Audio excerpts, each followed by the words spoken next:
Olá! Na nossa primeira aula, a gente viu sobre estequiometria, o que é estequiometria, coeficientes estequiométricos, balanceamento de equações, a lei de Lavoisier, lei de Prost e a teoria atômica de Dalton. Nessa aula, é a segunda aula, a gente vai ver sobre proporções estequiométricas entre o número de moléculas. Se você não assistiu a primeira aula, volte lá para assistir para que você consiga entender esse vídeo. Vamos lá?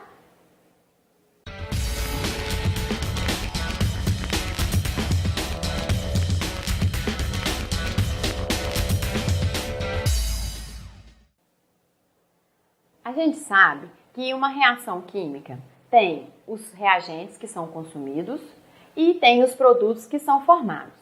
Os reagentes e os produtos se diferem em nível microscópico no modo como os átomos são arranjados. Vou te dar um exemplo. Nessa equação, 1 mol de nitrogênio reage com 3 de hidrogênio para formar 2 de amônio. Qual é a diferença dos reagentes para os produtos? É só o arranjo entre os átomos, porque aqui nitrogênio e hidrogênio estão separados e aqui eles estão juntos para formar amônia. Então a diferença entre reagente e produto vai ser no nível microscópico, no modo como eles estão arranjados no espaço.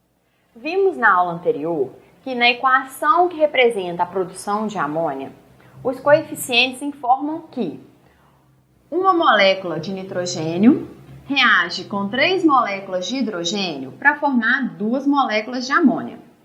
Então vocês não reparem o desenho, que é só mesmo para ilustrar no material de apoio seus, que está embaixo do vídeo. Tem os desenhos certinhos e as cores são fantasiosas. É só mesmo para vocês terem uma noção melhor.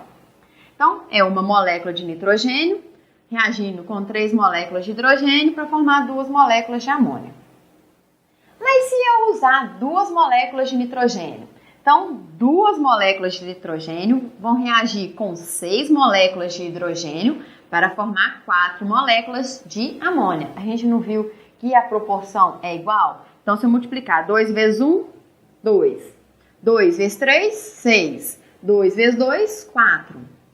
Ah, mas por que na reação em cima os coeficientes não estão mudando?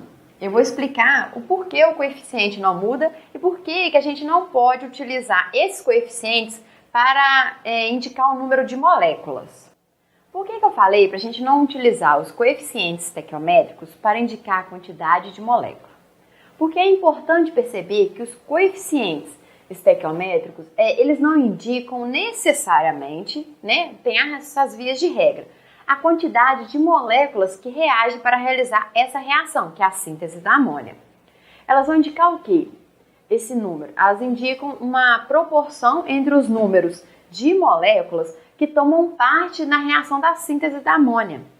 Em alguns casos, a gente vai poder utilizar o número estequiométrico para indicar a quantidade de moléculas, mas na maioria das vezes a gente utiliza esse coeficiente estequiométrico para indicar a quantidade de mols, que vai ser o que eu vou explicar na próxima aula.